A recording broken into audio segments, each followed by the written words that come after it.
Need to explain something in a course video using a digital whiteboard?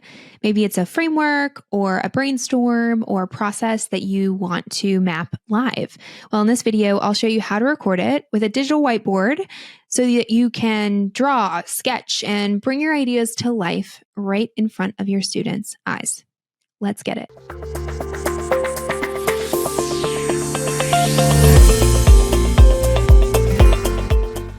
Whiteboard videos will often require a little more tech savvy. However, studies show that students remember more when they see a concept drawn in front of them step by step rather than just showing a finished slide, which is why many times we have a framework and we will break it down into multiple slides. However, the brain really just connects to a visual that's drawn with explanation in real time in a way that can't be replicated with slides. So without further ado, you're going to need two things to do your whiteboard video.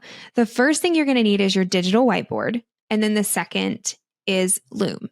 In the case that you also have a script or speaker notes, you're going to need that open 3. So you definitely need 2. You might need 3 windows open or 3 things open.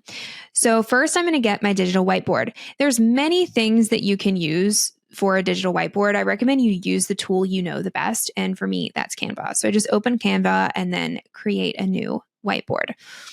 However, if you know something like Miro or Lucidchart or like whatever it is that you know how to use, I recommend you use that because a whiteboard is a whiteboard, right? There's not too much difference among them. So here I have my whiteboard open.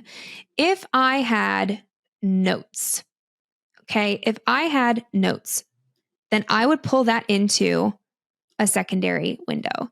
Very similar to screen shares. If you've seen my screen share video, you don't necessarily have to worry about the notes or the script being super top screen because it's just different when you're doing a whiteboard video. Like people don't expect you to be looking directly at the camera the entire time. So it's totally fine to have your notes on the left-hand side and then your whiteboard on the right-hand side or vice versa, top and bottom. The orientation doesn't matter is what I'm trying to say. Then you're going to open Loom. So here's my Loom.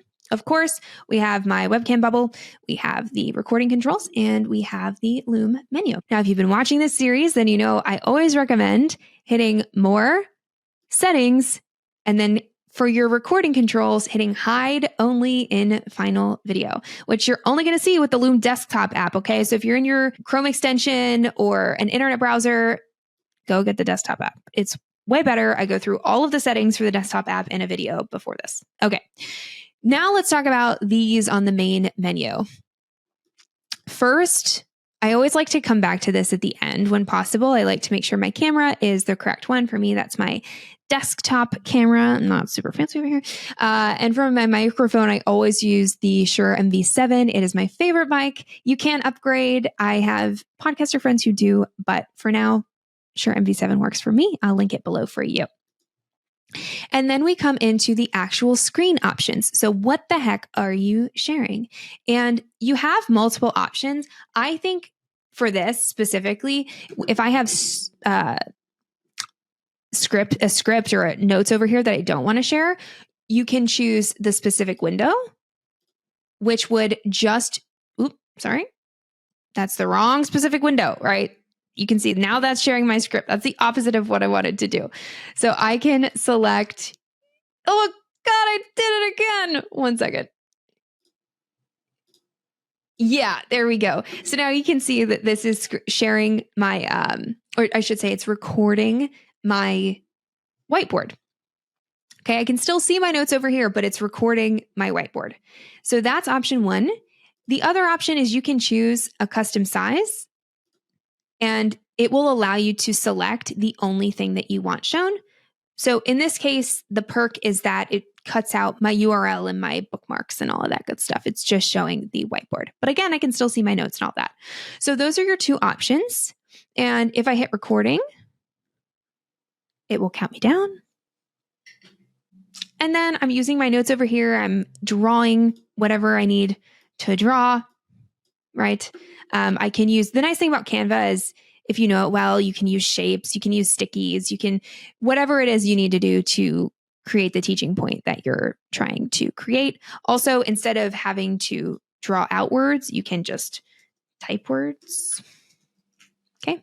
It's just It's more engaging than just a slide deck after slide deck after slide deck lesson. Like if you have a course that's more than a mini course, like it's longer than 45 minutes to an hour, you want to mix up your lesson types. You don't want to have just slide deck after slide deck or talking head after talking head as much as possible, right? There are some use cases that are more of an exception to the rule, but the general rule is give your students a little bit of variety in there. So if I hit stop, that will show in Loom, and there's me, and there's my whiteboard, and I'm about to do a little drawing and all the things. Now, in a coming video in this series, I'm going to show you how to make all of your edits inside of Loom. So stay tuned for that. And if you found this series helpful, then please like, subscribe, leave me a comment about what is helpful. All of that really helps around here. And I look forward to seeing you in the next video.